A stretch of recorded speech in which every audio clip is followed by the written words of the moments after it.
యానం మరియు పరిసర ప్రాంత ప్రజలందరికీ కూడా నా నమస్కారం. నిన్న గత ఆదివారం రాత్రి మన మాజీ మంత్రి మల్లాడి కృష్ణారావు గారు కొన్ని అవాకులు చవాకులు సవాళ్ళు కూడా విసరడం జరిగింది. కేవలం ఈరోజు చాలా రోజుల తర్వాత ఈ పత్రిక ముఖంగా మేము ఆల్మోస్ట్ ఒక గత నెల రోజుల నుంచి కూడా అనేక విధాలుగా ఒకరి మీద ఒకరు మాటలు యుద్ధం జరుగుతూనే ఉంది. యానం ప్రజలు ప్రతిదీ గమనిస్తూనే ఉన్నారు. మొన్న మరి ఈయన ఒక సవాల్ ఏంటి అంటే, నేను అశోక్ మళ్ళీ ఎలక్షన్ గెలిస్తే నేను గుండె గీయించుకుని తిరుగుతారని చాలా పెద్ద సవాల్ ఆయన చేశారు.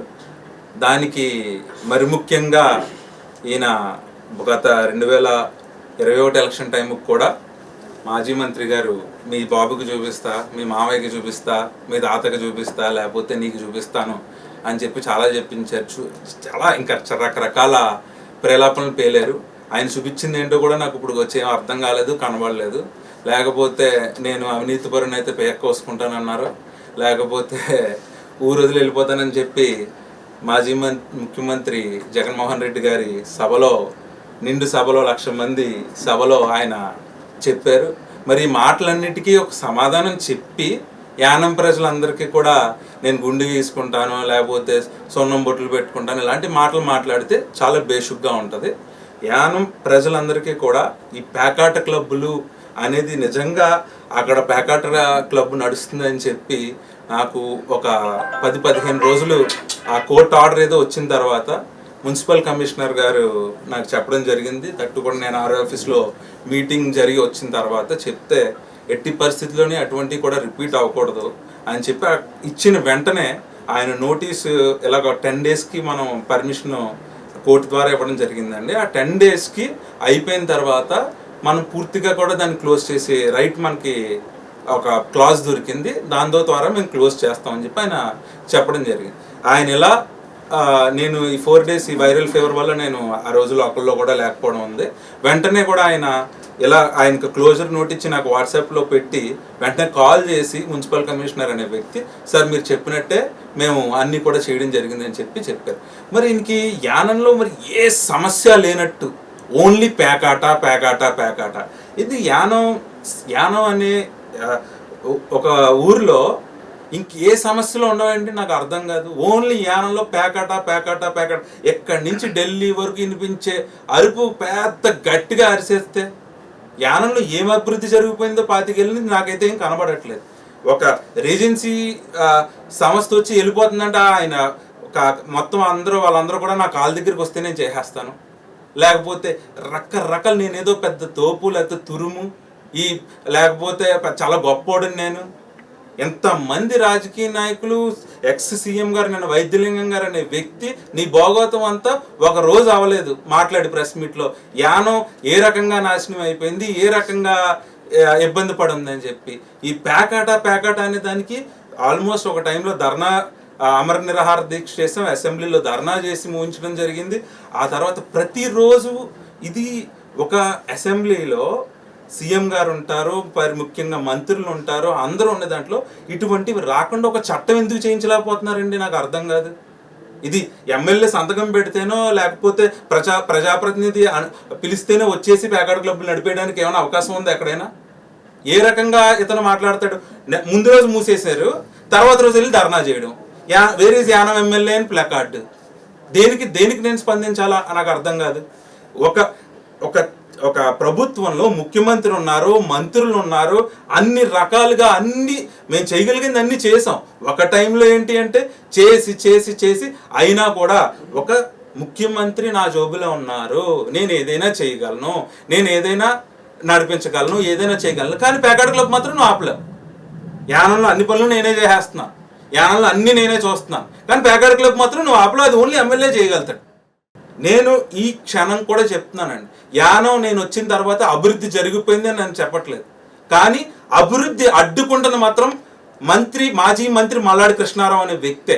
పూర్తిగా కూడా ఎవరైనా కూడా 30 సంవత్సరాల వయసులో ఒక నాయకుడి కింద ప్రజలు నమ్మి అతన్ని ఎమ్మెల్యేగా కూర్చోబెడితే అతనికి ఎవరితో అయినా 10 మందితో మంచి జరిగింది, పలానా మంచి చేసాం, ఇంకా నువ్వు 10 కాలాల పాటు ఉంటావు అని అనిపించుకోవాలని ఉంటుంది తప్ప ఏ రకంగా ఇతను వల్ల ఇంకా రోజు రాజు నసా మహా అయితే ఒక 20 రోజులు ఉండడు, మిగతా ఒక 4 రోజులు వచ్చి ఏదో ఒకటి పేల్చేయాలి, ఒక వెంటనే 4 ప్రెస్ వాళ్ళని పిలవాలి, పిలిచేసి ఒక ఇష్యూ క్రియేట్ చేసేస్తే ఆ ఇష్యూని పబ్లిసిటీ చేసేయాలి.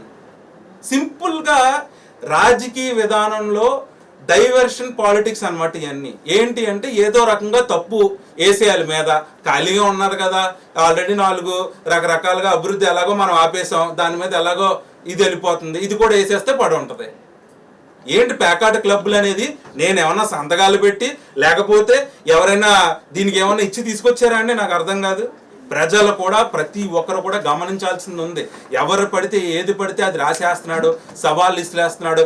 మాట్లాడితే ఇతనికి ఒక విధానం కూడా ఎలా ఉంటుందంటే, మాట్లాడితే మా కుటుంబం ఇంక ఇష్టం వచ్చినట్టు మాట్లాడతాడు ఇతను. నాకు అర్థం కాదు. పక్కన ఉన్న 2-3 పెద్ద వ్యక్తులు ఉంటారు. మొన్న నేను ఒక మాట మాట్లాడానని చెప్పి మా మంత్రి గారిని మీరు అలా ఎలా అనేస్తారు అంట. ఎవడైనా మర్యాద ఇచ్చిపుచ్చుకుంటే మర్యాద నిలబడుతుంది. ఇతనికి నోరు అడ్డు అదుపు ఇష్టం వచ్చినట్టు మాట్లాడితే ఒక శాసనసభ్యుడైన గౌరవం కూడా లేదు ఇతనికి.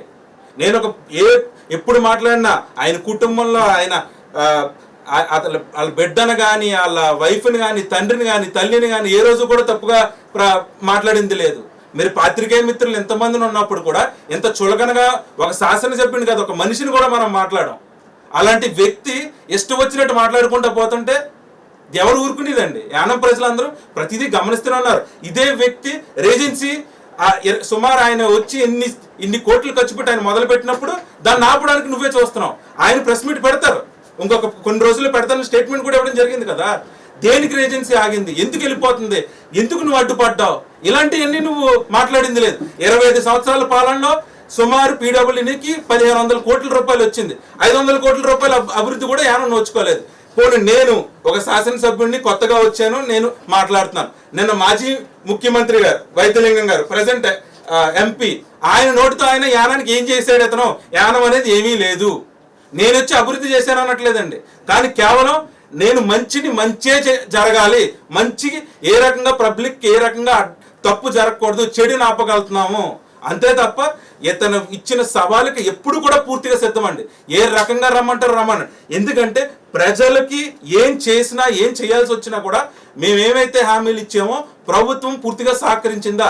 ఈ రోజుకి ఒక శాసనసభ్యుడిగా చెప్తున్నాను, ఎమ్మెల్యేకి ఒక ఆఫీస్ ఇవ్వలేదు సార్ ఈ గవర్నమెంట్. దానికి ఇది లేదు. ఒక ప్రోటోకాల్ మెయింటెనెన్స్ ఎక్కడ నుంచి చెప్పండి? అతనికి ఒక పదవి లేదు. ఒక ప్రోటోకాల్ ఇచ్చినప్పుడు ఎంతమంది పాత్రికేయ మిత్రులు 4-5 రోజులు ధర్నా చేశాను నేను.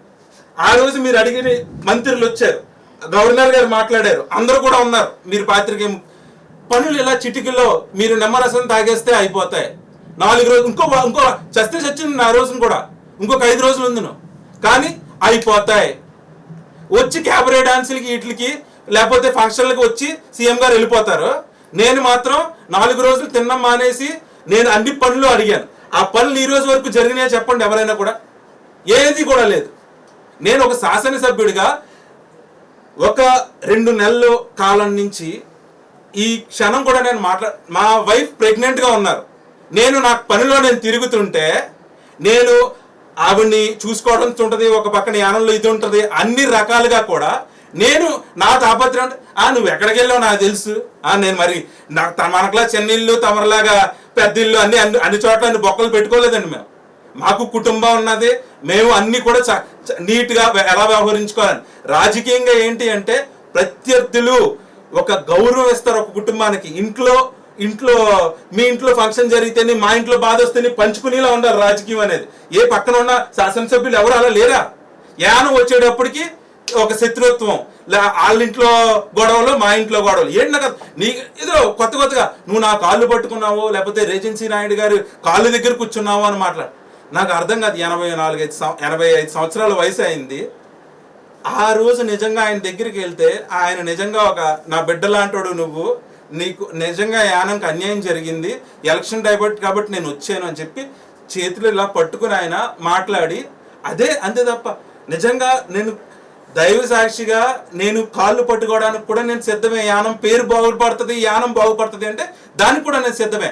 ఆయన 80 సంవత్సరాల వయసు. మీరు ఇది చెప్తున్నారు ఏంటంటారు? మన ఇక్కడ ధర్నా చేసినప్పుడు 4 రోజులు ధర్నా చేసినప్పుడు కూడా 4-5 రోజుల క్రితం మన ముఖ్యమంత్రి రంగస్వామి గారి దగ్గరికి వెళ్ళి నేను కాళ్ళకి దండం పెట్టి, సార్ యానంలో ప్రాణాలు పోతున్నాయి, హాస్పిటల్ పరిస్థితి బాగాలేదు, నరకం చూస్తున్నాం, ఎంత డబ్బుని నేను మాత్రం ఖర్చు పెడతాను, ప్లీజ్ సార్ దయచేసి 75 సంవత్సరాల వయసు మీకు, పెద్ద వ్యక్తి, ఎన్నో రాజకీయాలు చూసుంటారు, చెయ్యండి సార్ అంటే ఆయన అన్నమాట పాకలం చూద్దాం. దేనికండి? ఏమన్నా నేనేమన్నా తప్పులు చేస్తున్నానా, నేనేమన్నా భయపడ్డానికి? నాకు అర్థం కాదు. రాజకీయం అనేది మాట్లాడతాం, 100 సార్లు పోరాడతాం, ఏదైనా సాధించగలం. ఇతను 5 సంవత్సరాల హెల్త్ మినిస్టర్గా ఉన్నాడు, అనేక రకాలుగా మినిస్టర్గా ఉన్నాడు, ఏం అభివృద్ధి చెందింది? ఈరోజు యానం ప్రజలందరూ, మీ ప్రెస్ మిత్రులందరూ కూడా ఒకరోజు మనం ప్రతి ఏరియాకి వెళ్దామండి. ప్రతి ఏరియాకి వెళ్ళి యానంలో అభివృద్ధి జరిగిపోయింది, యానం వచ్చి మొత్తం యానం అంతా కూడా ఎక్సలెంట్గా ఉంది అని చెప్పి ఒక్క పేటలో ఒకరితో చెప్పించాడు మా హాస్పిటల్ బాగుందని. ప్రతిరోజు మొన్న అసెంబ్లీ సమావేశాలు జరిగినాయి పాండిచేరిలో, 25 రోజులు సుమారు.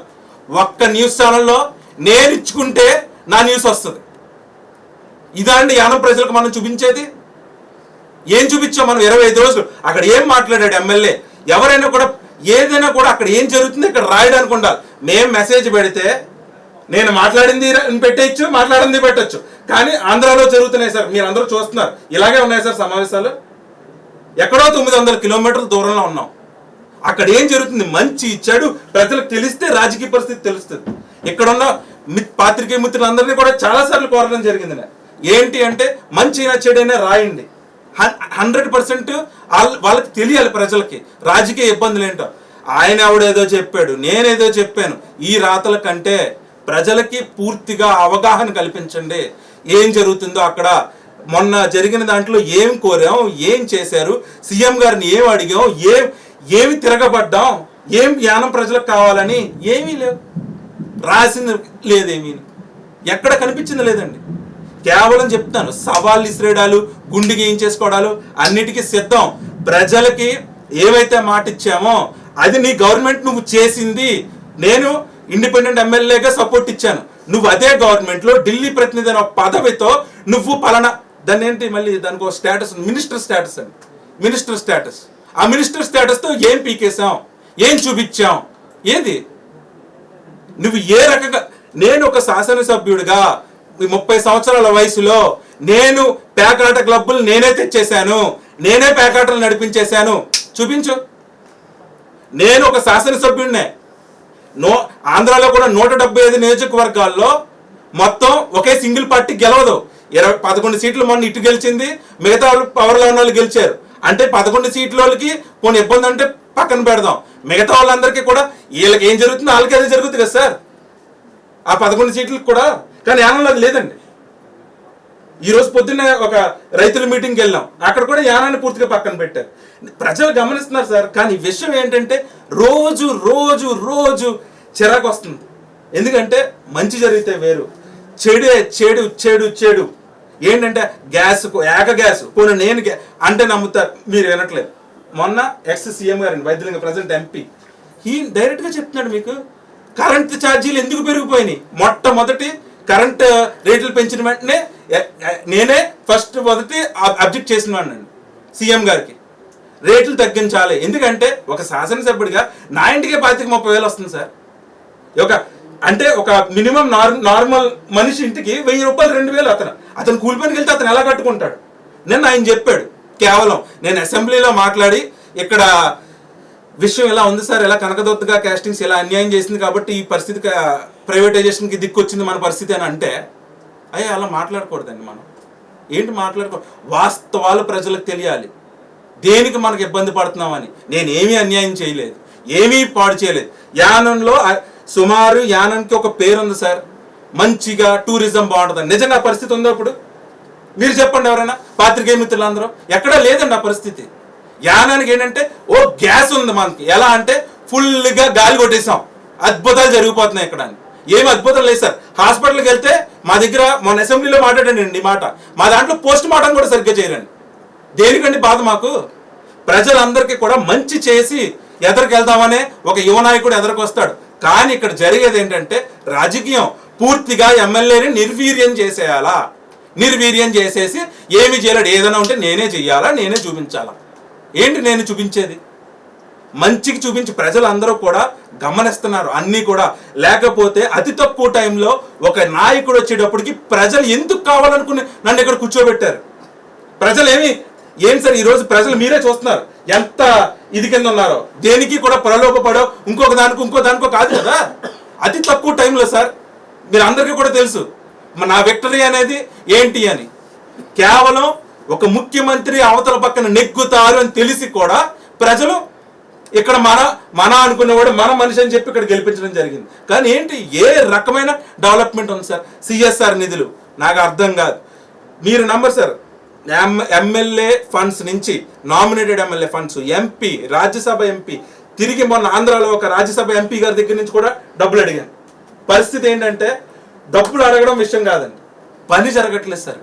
నాకు ఒక డిపార్ట్మెంట్ వ్యక్తి 2 ఏళ్ళకో 3 ఏళ్ళకో కరిగిపోయి అట్లీస్ట్ యానాన్ని డెవలప్ చేద్దాం రాజకీయాలు పక్కన పెట్టాను అతను ఉంటే, అలా మారిన వ్యక్తిని కూడా ట్రాన్స్ఫర్ చేసి ఇంకో రకంగా బెదిరించడాలు. పోనీ నేను ఇక్కడ ఉన్న పాత్రికేయ మిత్రులందరినీ ఒకే ప్రశ్న సార్, నేను ఇండిపెండెంట్ ఎమ్మెల్యేగా గెలిచాను, నేను ఎమ్మెల్యేనండి, కానీ నాకు అపోజిషన్లో ఉంది ఎవరండి? సీఎం గారు నాకు అపోజిషన్ అండి ఫర్రా ఏమండి? అపోజిషనే కదండి. మరి ఎవరికి బాకలు వస్తారు? మాజీ మంత్రి గారికి నాక ఏమన్నా అందరికీ తెలుస్తుంది కదా. నిన్న ఆయన మీటింగ్ పెట్టి నాకు రంగస్వామి గారికి దూరంగా ఉన్నాను, నేను ఎన్ఆర్ పార్టీలో లేను. ఏం సార్ నీవోడి ఎవడు సార్? నాకు అర్థం కాదు. వినాలి సార్. అసలు అతను చెప్తున్న కథలు ఏంటంటే రక అట్టక అట్టక ఇంకా సొల్లు ఎక్కుతుంది కదా గ్యాస్. మీరు ఆలోచించండి సార్, నేను ప్రజల ముందుకి ఏవైతే పట్టుకుని వెళ్తానో, ఎందుకు నాకు ఓటేయమని నేను అడుగుతానో మళ్ళీసారి, ఏమి నేను వాళ్ళకి మాట ఇచ్చాను, ఎందుకు నేను కొన్ని చేయలేకపోయినా కొన్ని నేను చేయగలుగుతున్నాను అని చెప్పి నేను ధైర్యంగా ఎలక్షన్కి ప్రజల్లోకి వెళ్ళడానికి నాకు సత్యం ఉంది సార్. నువ్వు 5 సంవత్సరాల యానం అభివృద్ధి 25 ఏళ్ళు పక్కన పెడితే ఈ 5 సంవత్సరాలు కూడా అభివృద్ధిని ఆపేసావు అనేది ఒక్కరు కాదు అని చెప్పి నీ పక్కన ఉన్న చెంచాగాలతో కాకుండా యానం ప్రజలు ఏ పేటలోకి వెళ్ళానని చెప్పిస్తాను. 5 సంవత్సరాల నుంచి ఆపేసావు నువ్వే. మల్లాడి కృష్ణారావు అనే వ్యక్తే దీనికి పూర్తి కారణం. అశోక్ అనే వ్యక్తి పూర్తిగా 30 ఎమ్మెల్యేలు ఒక ఎత్తు అంటే ఈ గవర్నమెంట్కి అశోక్ అనే వ్యక్తి ఒకరు. ఏ రకంగాని కూడా ప్రోటోకాల్ ఏ రోజు ఫాలో అవ్వలేదు ఈ గవర్నమెంట్ నా విషయంలో. అలాగంచి ఏది చేసింది లేదు సార్. ఇప్పుడు వచ్చి మీరు ఎన్నో మంది ఎమ్మెల్యేలు చూస్తుంటారు, ఎమ్మెల్యేకి శాసనసభ్యుడికి ఒక ఆఫీస్ ఇస్తారండి. Till now I didn't have sir. మొన్న అసెంబ్లీలో 20 మంది ఎమ్మెల్యేలు లేచి ఎమ్మెల్యేకి ఆఫీస్ ఎందుకు ఇవ్వాలని అడుగుతున్నారు. 3 సంవత్సరాలు అయిపోయింది. అది మన పరిస్థితి సార్. ఏంటంటే గర్వం నేనే. మీ గర్వం ఏంటో కూడా నేను చెప్తున్నాను, రాసి పెట్టుకోండి. ఎందుకంటే ఎలక్షన్ ముందు కూడా చెప్పాను ఇదే, రాజ్యసభ కోసమో లేకపోతే ఇంకో దానికోసమో పదవుల కోసం ఎగబడుతున్నావు కాబట్టి. నేను యానం శాసనసభ్యుడిగా నేను పూర్తిగా నా ప్రజలకి మమేకమై నేను అన్ని రకాలుగా తోడుంటానని ఏవైతే హామీ ఇచ్చానో అన్ని రకాలుగా కూడా నేను వాళ్ళకి నిలబడి ఉంటాను. కేవలం ఏంటి అంటే యానానికి ఒక శాపం లాగా ఒక అన్ని రకాలుగా యానానికి దాపరించింది తమరే. ఒక్కసారి నువ్వు పక్కకు అడుగు పెట్టి నువ్వు కూర్చో. రెజెన్సీ ఫ్యాక్టరీ ఎందుకు రాదో నేను చెప్తాను. ప్రతి ఒక్కరు మున్సిపల్ ట్యాక్స్ ఎందుకు కడుతున్నారు, లైట్లు ఎందుకు లేవు, ప్రతి ఒక్కరికి రోడ్లు ఎందుకు లేవు, ప్రతి ఒక్క హాస్పిటల్లో వైద్యం ఎందుకు అందట్లేదు నేను చేసి చూపిస్తాను. కానీ ఎవరు ఎక్కడ చూసినా చివరికి ఆ ఫైల్ వెళ్ళేది సీఎం గారి దగ్గర. ఏం జరుగుతుందంటే మొత్తం వచ్చారు పలానా చెప్పారు పాకలం. ఏంటి సార్ నాకు అర్థం కాదు. ఏ శాసనసభ్యుడు అనుభవిస్తున్నాడు ఈ బాధ చెప్పండి. ఆఖరికి అపోజిషన్లో ఉన్న వాళ్ళు కూడా ఏదో రకంగా తిరుగుబాటు ఉంటుంది. నిర్వీర్యం చేసే ప్రయత్నం తప్ప ఏదీ లేదు. కేవలం యానాన్ని అభివృద్ధికి 5 సంవత్సరాల నుంచి అడ్డుకుంటుంది మాజీ మంత్రి మల్లాడి కృష్ణారావు అనే వ్యక్తే. అది కూడా ఢిల్లీ ప్రతినిధి అనే పదవిని అడ్డు పెట్టుకుని నేనేదో అని చెప్పి ఈరోజు పలానా మత్స్యకారులు డబ్బులు వేశాను. మత్స్యకారుల డబ్బులు 25 సంవత్సరాల్లో నువ్వు డబ్బులు పడిన వెంటనే ఎన్ని డబ్బులు వసూలు చేసావు? ఒక్కసారి గంగమ్మ తల్లి మీద ఒట్టేసి చెప్పు. నువ్వు నేను అభివృద్ధి చేశాను 25 సంవత్సరాలని. నేను రావడానికి రెడీ ప్రతిదానికి.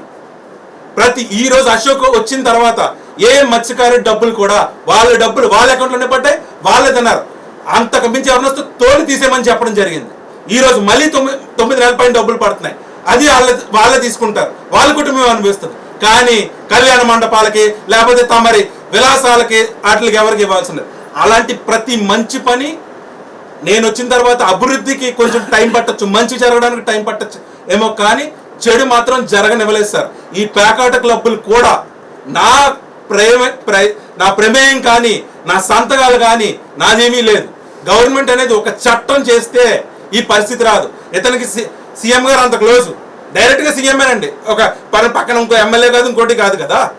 ఒక మన గోపాల్ నగర్లో డంపింగ్ ఏర్ రాకపోయినా దాని ఎమ్మెల్యే తప్పు, ఎమ్మెల్యే పెట్టించాడు. మరి నీ చేతిలో సీఎం ఉన్నాడు కదా, ఏం చేస్తున్నావా అంటే లేదు అప్పుడు లేదు ఫ్రెండ్షిప్. వచ్చి మాత్రం ఏదైనా ఫంక్షన్లకి, తమరి తద్దినాలకి, తమరి పుట్టినరోజులకి వీటికి వస్తారు. కేవలం ఒక్కసారి ఒక్క సీఎం అనే వ్యక్తి కానీ, ఇంతమంది ఐఏఎస్ ఆఫీసర్లు వచ్చారు, పీడబ్ల్యూడీ మినిస్టర్ ప్రతి జెండా వందనానికి వస్తున్నారండి. ఒక్కసారి అక్కడ ఫంక్షన్ హాల్ నుంచి డైరెక్ట్గా జనాల్లోకి వెళ్దామండి. ఒక్కసారి జనాల్లోకి వెళ్తే మీ పాత్రికేయ మిత్రుల ముందు కూడా యానం ఏ అభివృద్ధికి నోచుకుంది, యానం ఏం కోల్పోయింది, యానం ఎంత ఇబ్బంది పడుతుందో నేను చూపిస్తాను. ఏమీ లేదండి, జెండా వందనాలు చేయడం, రావడాలు, క్యాబరే డ్యాన్సులు చూడాలు, ఫంక్షన్లు చేసుకోవడాలు, వెళ్ళిపోవడాలు. అది కూడా ఉంది సార్, విన్నాను. వెంకటేశ్వర స్వామి గుడి విషయం ఏంటంటేనండి, వెంకటేశ్వర స్వామి గుడి విషయం ఏంటంటే దానికి నేనేదో అడ్డు పెట్టేస్తున్నాను, నేనేదో ఆపేస్తున్నాను. నేను నమ్మే అయ్యప్ప స్వామి, నా కుటుంబం, నా తండ్రి సాక్షిగా నేను చెప్తున్నానండి. నేను కోర్టులో కేసు వేసింది ఓన్లీ బోర్డు మీద, అంటే కమిటీ మీద వేసానండి. గుడి మీద నేను వేయలే. గుడి మీద వేస్తే మొత్తం అయిపోతుంది సార్. ఈ రోజు కూడా నేను చాలా వరకు కూడా చెప్పాను, గుడి మీద నేను వేయడం నాకు ఇష్టం లేదండి. ఎందుకంటే అది ఎవరు చేసినా మంచే సార్. నేను ఒక్కరినే చెయ్యాలి, నేను ఒక్కరినే ఉండాలి, నేనే చెందాలి, నేనే చెయ్యాలి అనేది నా తాపత్రయం కాదు. ఎవరు చేసినా మంచి అనేది మంచే. ఈరోజు కూడా గుడికి 100% ప్రజలు కోరుకునే విధంగా దాన్ని చేస్తానంటే 100% మాకెవరో డబ్బులు ఇవ్వాల్సిన పని లేదు సార్. మా ఊర్లో మేము తెచ్చుకుంటాం డబ్బులు. కానీ ఏంటంటే ప్రజలు అనుకున్నది విరుద్ధంగా ప్రజలు నీ ఇబ్బంది పెట్టి చేస్తున్నారు తప్ప దానికి కూడా నేను గుడి జోలికి వెళ్ళా. ఓన్లీ కమిటీ, నేను కేసిన కోర్టు, ఈవెన్ ఎపెక్స్ కోర్ట్ అనేది సాలిటరీ జనరల్ జడ్జి గారు మొత్తం పాండిచ్చేరి ఉన్న కమిటీలో తీసేశారు సార్. అంటే అందరూ తప్పు ఉందనే కదండి జడ్జిమెంట్ వస్తుంది. ఏదైనా లేకపోతే ఎమ్మెల్యే కోర్టులో కేసేసారు అని చెప్పి వాళ్ళు ఇచ్చారు కదా.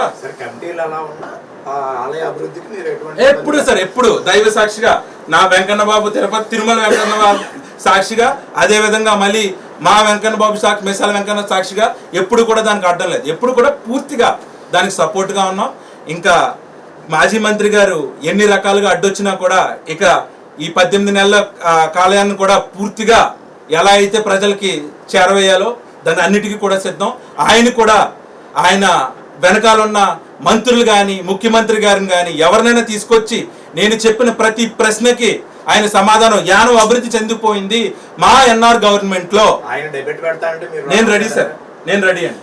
దేనికి సార్ డిబేట్ ఏంటి సార్, నాకు అర్థం కావట్లేదు. ఏం జరిగిపోయింది ఇక్కడ డిబేట్కి రావడానికి? ఎందుకు రావండి డిబేట్కి? దేనికైనా రెడీ.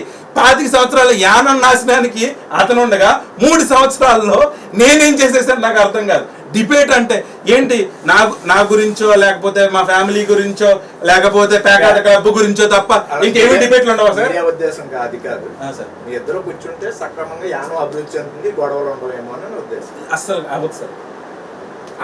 అతని విధానం అది కాదు సార్. మేము ఎప్పుడు డిబేట్కి రెడీ. మీరు అందరూ ఓకే అనుకుంటే నేను రెడీ.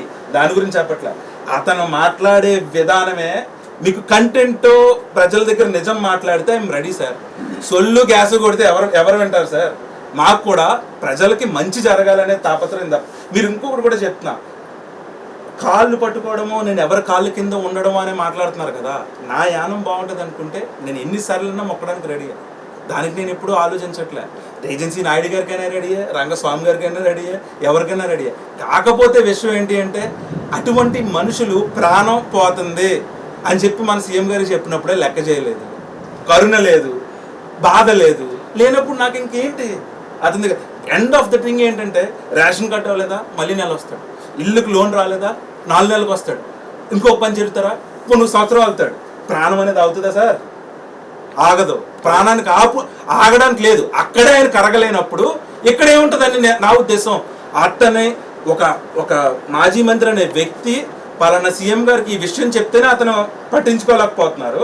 నేను వెళ్ళి డిబేట్కి కూర్చుని ఇతర లాంటి వ్యక్తితో ఏం మాట్లాడితే ఏం మార్పు వస్తుంది? ప్రజలకి చూసుకుని నవ్వుకోవడానికి ఒక సీన్ తప్ప ఒక మంచి ప్లాట్ఫామ్ క్రియేట్ చేసినప్పుడు ఉంటుంది తప్ప ఏమీ లేదు. ప్రజలు మీరు మా పాత్రికేయ మిత్రులందరికీ కోరుకునేది ఏంటంటే, గవర్నర్ గారు కూడా అతి త్వరలో రాబోతున్నారు. ప్రజలందరికీ కూడా ఏమేమి ఎక్కడ తప్పు జరుగుతుందో నేను శాసనసభ్యునిగా కూడా వద్దండి, సగటు మనిషిగా పబ్లిక్ దగ్గరికి వెళ్ళి ఆయనంతటా ఆయన్నే అడగమన్నాను. ఎందుకంటే అభివృద్ధి జరిగిపోయింది కదా, 25 years ఎక్సలెంట్ అభివృద్ధి యానంలో చూసాం మనం. ఇప్పుడు కొత్తగా ఏంటంటే ఏమి ఎమ్మెల్యే వచ్చి మొత్తం హాస్పిటల్ పాడు చేస్తాడు, యానో రేషన్ కార్డు ఇప్పుడు వచ్చండి ఈ 3 సంవత్సరాలు ఒక రేషన్ కార్డు ఇష్యూ చేస్తారు. సార్ ఇప్పుడు శానిటేషన్ ముందు శానిటేషన్ బాగుండేది, ఇప్పుడు వచ్చి మీరు వచ్చిన తర్వాత శానిటేషన్ లేకుండా పోయింది, పిల్ల ఆరోగ్యం కూడా నిజంగా చెప్పాలి. ప్రజారోగ్య విషయంలో శాసనసభ్యులు చాలా నిర్లక్ష్యం వహిస్తున్నారు. Plus refer to Kakinada A case వచ్చినా సరే కాకినాడ వెళ్తుంది అనేసి చెప్తున్నారు. దాని మీద మీరు ఏం చేస్తారు? మీరు మాట ఇందాక మీరు చెప్పిన విధానమే నేను చెప్తున్నానండి. ఏంటి అంటే హెల్త్ అనేది రిఫర్ టు కాకినాడ అవుతుంది సార్. మాకు జిప్మర్ కట్టారు, ఏమున్నాయి సార్ అందులో? ఏమీ లేవు కదా. అవునండి, గవర్నమెంట్ హాస్పిటల్ ఉంది. మీరు ఒక్కసారి యానంలో ఒక శాసనసభ్యుడిగా కానీ ఒక ఎంప్లాయీగా కానీ ఎవరైనా హాస్పిటల్కి వెళ్ళి వైద్యం చేయించుకుంటున్నారన్న ఎవరు వెళ్తారు? అంత ధైర్యం కూడా ఎవరికి లేదు. ఎక్కడైనా కూడా కాకినాడే వెళ్తున్నాం. నేను ఒకటి చెప్పింది సార్, ఎలక్షన్లో నేను చెప్పింది, ప్రతి ఒక్కరికి రిఫర్ టు కాకినాడ అనే పదం తీసేస్తానని చెప్పిన మాట నాకు నేనుగా ఒక ముఖ్యమంత్రి దగ్గరికి సార్ వీళ్ళు ఏం చేస్తారు సార్? వీళ్ళు చేయడానికి వీళ్ళ దగ్గర ఏమీ లేదు. అక్కడి నుంచి మీకు పూర్తి సపోర్ట్ ఉండి ఏం కావాలంటే వాళ్ళు చేయగలుగుతుంటారు. అఫీషియల్స్ మాట వినడానికి కాదు సార్, వాళ్ళు పూర్తిగా ఒక ఎనస్థిస్ట్ లేడండి ఇక్కడ. పూర్తిగా ఒక వాళ్ళని అడిగితే 6 నెలలైనా పంపట్లేదండి. మనుషులు చనిపోతున్నారండి. అడిగి ఏదైనా ఫోన్ ఎమర్జెన్సీ ప్రజలు ఫోన్ చేస్తే ఎక్కడున్నారు? గవర్నమెంట్ వద్దు కాకినాడ వెళ్ళిపోదాం. ఎందుకంటే ఆ అరగంటలో ఒక ప్రాణం కాపాడినోడిని అవుతాను. నా బాధ నాది సార్. నాకు ఓటేసిన దానికి ప్రజలు ప్రాణాలు పోగొట్టుకోకూడదు కదా సార్. నా బాధ ప్రాణం ఎక్కువ సార్. నాకు అన్నిటికంటే రాజకీయాలు అన్నిటికంటే నాకు ప్రాణం ఎక్కువ. నేను ఇదై నాకు ఇంకోటి చెప్తున్నారు కాబట్టి చెప్తున్నా. హెచ్ఆర్ సంస్థ అనేది కారేకాలు, యానం, పాండిచేరి అన్ని చోట్ల కూడా ఉందండి. అది అశోక్ గారు తీసుకొచ్చింది కాదు. వాళ్ళు ఏంటి అంటే వచ్చేటప్పటికి ఇక్కడ ఒక 1 year చేసేటప్పటికి శాలరీస్ ఇవ్వలేకపోతారు. శాలరీస్ ఇవ్వలేకపోతే వాళ్ళకి 2 months 3 months అందరినీ మనమే పెట్టుకున్నారు. మన చుట్టూ ఉన్న మనుషులు ఆయన దగ్గర ఓల్డ్ ఏజ్ హోమ్లో పనిచేసిన వాళ్ళని కూడా పెట్టుకున్నారు. అయితే వాళ్ళు శాలరీస్ ఇవ్వలేకపోతే ఆ శాలరీస్కి మనం కొంచెం ఎలా అంటే మీరు ఆ శాలరీస్ వచ్చిన తర్వాత మీరు అడ్జస్ట్ చేద్దరి అని చెప్పి అక్కడ వాళ్ళకి అడ్జస్ట్ చేయడం జరిగింది కొన్ని రకాలుగా. అయితే క్లియర్గా ఒక 6-7 months వాళ్ళు 2 years వరకు బాగానే చేశారు. 1.5 year వరకు ఎక్సలెంట్ పేరు వచ్చింది వాళ్ళు. తర్వాత ఏంటంటే అన్ని రకాలుగా రాజకీయ ఇబ్బందులు వాళ్ళకి.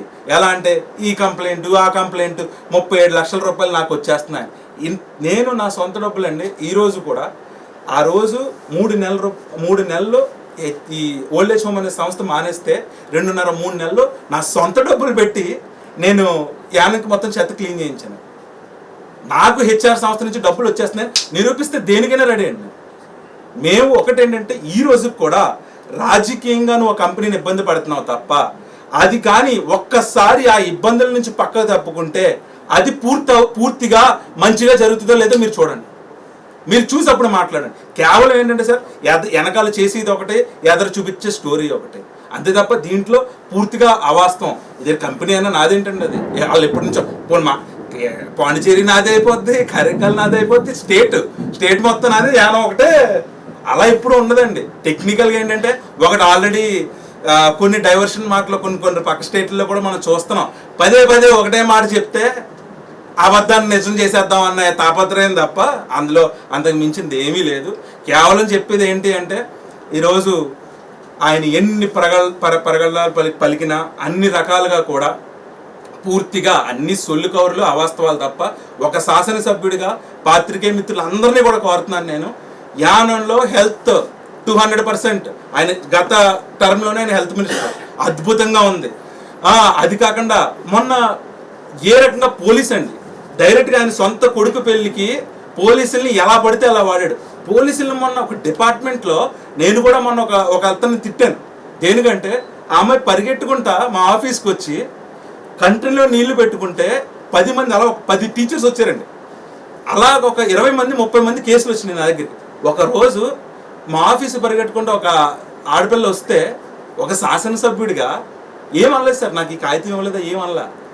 నన్ను చాలా అసభ్యంగా మాట్లాడాడండి అనే అని చెప్పి కంట్లో నీళ్ళు పెట్టుకుంటే ఫోన్ చేసి నాకు ఏం వస్తే మాట్లాడాను సార్. ఎక్కడ ఉంటే ఇంకోలా ఉండేదేమో, నా పరిస్థితి బయట ఉన్నాను నేను.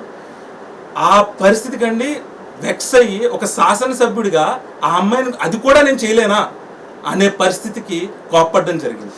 అదేవిధంగా నేను పోలీసుల మీద అండి, ఇతనికి మంచోళ్ళు ఏజెన్సీ గొడవలో ఇతరు పోలీసుల్ని మొత్తం నాశనం చేసి మొన్న 2 జైలు శిక్ష పడింది వీరభద్ర స్వామి గారు అనే వ్యక్తికి. ఇతని దెబ్బకి ఇతని వల్ల ఆర్ఏలు, డీటీలు, పోలీసులు అందరూ కూడా నాశనమే. ఇతను ఏంటంటే పోలీసు ఇప్పుడు కరెక్ట్గా నేను మంచోడిని అవ్వాలంటే ఒక డిపార్ట్మెంట్ని తిట్టేయాలి, ఓ మనిషిని అదనం చేశారు. ఇదే తాపత్రయం తప్ప ఏమీ లేదు. యానం ప్రజలందరికీ కూడా కోరుకునేది ఏంటి అంటే అందరూ కూడా ప్రజలు వాస్తవాలు నిజాలు గమనిస్తారని, ప్రతి ఒక్కరికి ఇంటింటికి కూడా ఇది చేరవాలి. ఎందుకంటే ఇన్ని రోజుల్లో కూడా మీరు ఎప్పుడు కూడా మీకు వచ్చే టీవీలో కూడా నేను కనబడలేదు, నేను ఇక్కడ వచ్చే పత్రికల్లో కూడా నేను చూచాయిగానే ఉన్నాను తప్ప మీరు ఈరోజు ప్రతి ఒక్కటి కూడా గమనించి అన్నీ కూడా తెలుసుకుంటారు, తెలియాల్సి వస్తుంది. గత ఒక 2-3 రోజుల్లో ఈ కార్యకర్తల మీటింగ్ కూడా జరుగుతుంది. అందులో ప్రతిదీ కూడా క్షుణ్ణంగా 25 ఏళ్ల పాలనలో ఏమైతే అన్యాయం జరిగింది, మల్లాడి కృష్ణారావు సారా వ్యాపారం దగ్గర నుంచి అతని చివరి పెట్రోల్ బంక్ వరకు కూడా ఏవైతే అవినీతి జరుగుతుందో అన్నీ కూడా క్లియర్గా ప్రతి ఒక్కరికి ఎక్స్ప్లెయిన్ చేయడం జరుగుతుంది. దానికి ఇతను ఈ రోజు వరకు కూడా రాజకీయంలో political enmity is not good అని ఒక పెద్ద వ్యక్తి నాకు చెప్పడంతో ఎప్పుడు కూడా నేను మాట్లాడలేదు. కానీ ఇంకా నోటుకొచ్చింది మాట్లాడుతూనే పోతున్నారు. కాబట్టి ప్రజలందరికీ కూడా నిజాలు తెలియాల్సిన అవసరం టైం వచ్చింది కాబట్టి అందరికీ కూడా తెలియజేయడం జరుగుతుంది. మల్లాడి కృష్ణారావు గారు ఇచ్చిన సవాలుకి సంసిద్ధం అనేది మీరు కూడా తెలుసుకుని మీరు పూర్తిగా అన్ని రకాలుగా కూడా రెడీ అయితే ప్రజల్లోకి మనం ఇద్దరం కూడా వెళ్తాం. కాబట్టి ప్రజలు ఇచ్చే తీర్పుకి గుండె గీయించుకోవడానికి మరి దానికి తోడు సున్నం బొట్లు కూడా పెట్టించుకోవడానికి రెడీగా ఉంటారని ఆశిస్తూ సెలవు తీసుకుంటాం.